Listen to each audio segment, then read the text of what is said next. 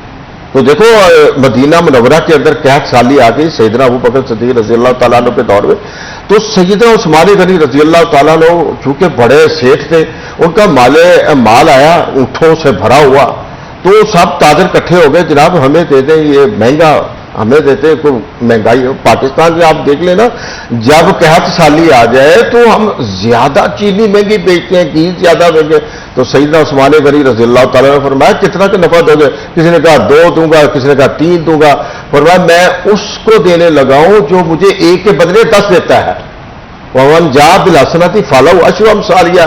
فرمایا میں سارا کا سارا مال غریبوں کے اندر تقسیم کرتا ہوں، کیونکہ وہ اللہ نے وعدہ کیا ہے میں میرے راستے میں دو گے تو میں تمہیں 1 کے بدلے 10 دوں گا۔ تو آپ آگے دیکھیے کیا کہ سیدنا حضرت ابن عباس رضی اللہ تعالیٰ فرماتے ہیں کہ میں نے رات کو حضور صلی اللہ علیہ وسلم کی زیارت نصیب ہوئی تو حضور سے جلدی جا رہے ہیں، میں نے پوچھا یا رسول اللہ میں آپ کی ملاقات کا اشتیاق رکھتا ہوں، آپ ذرا مل تو لیں، آپ اتنی جلدی جا رہے ہیں۔ فرمایا آج سیدنا عثمان غنی رضی اللہ تعالیٰ نے جو سخاوت کی ہے، اللہ تعالیٰ نے جنت کے اندر اس کا محل بنایا، تو مجھے اللہ تعالیٰ نے حکم دیا کہ اپنی آنکھوں سے آ کر دیکھ لو۔ صرف کیا غریبوں میں مال تقسیم کر دیا 61 سالی کے اندر۔ تو ہمارے اندر پاکستان کے اندر کیا ہے کہ جب 61 سالی آ جائے، کرونا آیا، بلیک گھی بلیک، چینی بلیک، تو کپڑا بلیک، تو ہر شے کھانے کی بلیک، سبزیاں بلیک، ٹماٹر ہم نے وہ نہیں چھوڑے وہ بھی بلیک۔ یعنی ہماری مسلمانی ختم ہو چکی ہے، نام کے مسلمان ہیں۔ دیکھیں گناہ جو ہے زنا کرنا ہے ایک گناہ ہے جی، چوری کرنا گناہ ہے جی، اور کسی کو تشدد کرنا گناہ ہے جی، یہ گناہ ہے۔ لیکن کسی کا خیال نہ کرنا، کسی کو کھانا نہ کھلانا، کسی کی مدد نہ کرنا، یہ بھی گناہ ہے۔ یہ کوئی نہیں سمجھتا کہ یہ گناہ ہے، یہ کوئی نہیں کہتا۔ وہی نا کہ ہر بندہ اپنے اندر جو ہے وہ اسکالر بنا ہوا ہے، اور ہم سمجھتے ہیں کہ 5 وقت کی اگر ہم نماز پڑھ رہے ہیں تو ہم نے دین کے جو ہے نا حق ادا کر دیا ہے۔ ایسا بالکل بھی نہیں ہے، دین میں اور بھی بہت کچھ ہے، دین بہت وسیع ہے اور اس میں بہت ساری ایسی چیزیں ہیں جس پہ زور دیا گیا ہے۔ ہم اپنی زندگی کو دین کے راستے پہ چل کے بہت آسان اور بہتر بنا سکتے ہیں۔ یہ جو ہم مشکلات میں گھرے ہوئے ہیں نا، اس کی کہیں نہ کہیں سب سے بڑی وجہ ہم خود ہیں اور ہمارے دین سے دوری ہے۔ اسی حوالے سے مزید بات کریں گے، لیکن وقت ایک چھوٹے سے بریک کا۔ Will be right back after a short break.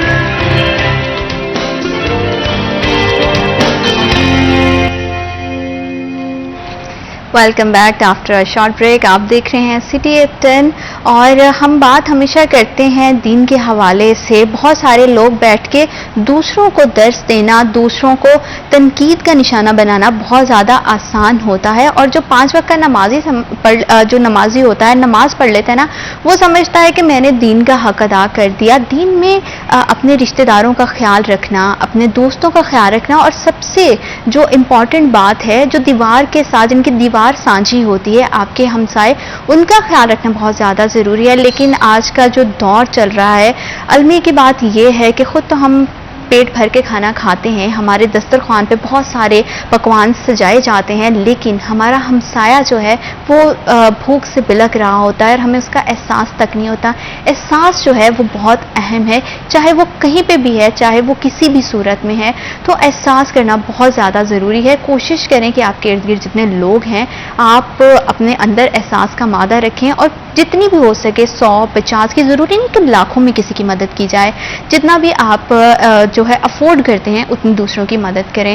علامہ صاحب، ہم بات کر رہے ہیں احساس کی، اگر بات کی جائے تو آج کے دور میں کتنی کمی ہے، عدم برداشت بہت زیادہ ہے، ہمارے اندر احساس نام کی چیز نہیں۔ ہمارے سامنے اگر راہ جاتے کوئی ہم دیکھتے ہیں نا کہ کوئی بندہ گر گیا ہے، چاہے چلے جیسے گرمی کا موسم ہے، کوئی پیاس کی وجہ سے ہی ہے، تو ہم پاس سے بائک یا گاڑی لے کے گزر جاتے ہیں، کوئی رکے گا نہیں، اسے اٹھائے گا نہیں، اس کی مدد کرنے کو تیار نہیں ہے، اسی جیسا کوئی آئے گا جو اس کو پانی کا گلاس یا پانی کا گھونٹ پلا دے گا۔ تو آپ کیا سمجھتے ہیں کہ یہ جو معاشرتی اقدار ہیں، یہ اس حوالے سے آپ کیا کہیں گے؟ دیکھیں جی، ہمارے معاشرے کے اندر جو بڑی اصلاح کی ضرورت ہے، ہمارے اندر جو آپ نے احساس کا لفظ بولا ہے، یہ واقعتاً بہت بڑا لفظ ہے۔ اگر کچھ سمجھا جائے، احساس ہمارے اندر ختم ہو چکا ہے، بالکل ختم ہو گیا۔ یہ دیکھیں، ہمارے چیف آف آرمی سٹاف ہیں حافظ عاصم منیر صاحب نے ایک بہت بڑا اعلان کیا، میں سمجھتا ہوں بہت بڑا احسان کیا انہوں نے۔ ابھی ایک اعلان کیا انہوں نے